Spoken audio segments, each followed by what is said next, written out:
بسم الله الرحمن الرحيم تبارك الذي بيده الملك وهو على كل شيء قدير الذي خلق الموت والحياة ليبلوكم أيكم أحسن عملا وهو العزيز الغفور الذي خلق 7 سماوات طباقا ما ترى في خلق الرحمن من تفاوت ارجع البصر هل ترى من فطور ثم ارجع البصر كرتين ينقلب إليك البصر خاسئا وهو حسير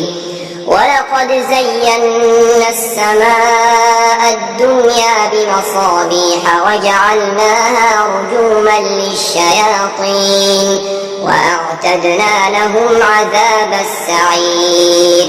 وللذين كفروا بربهم عذاب جهنم وبئس المصير إذا ألقوا فيها سمعوا لها شهيقا وهي تفور تكاد تميز من الغيظ كلما ألقي فيها فوج سألهم خزنتها ألم يأتكم نذير قالوا بلى قد جاءنا نذير فكذبنا وقلنا ما نزل الله من شيء إن أنتم إلا في ضلال كبير وقالوا لو كنا نسمع أو نعقل ما كنا في أصحاب السعير فاعترفوا بذنبهم فسحقا لأصحاب السعير إن الذين يخشون ربهم بالغيب لهم مغفرة وأجر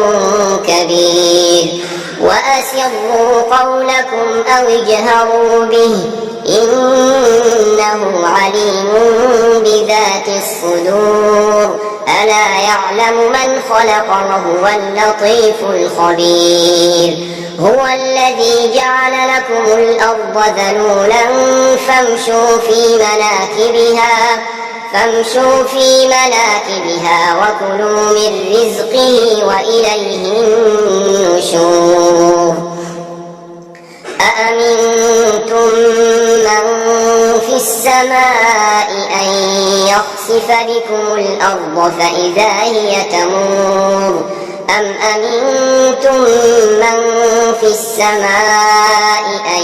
يرسل عليكم حاصبا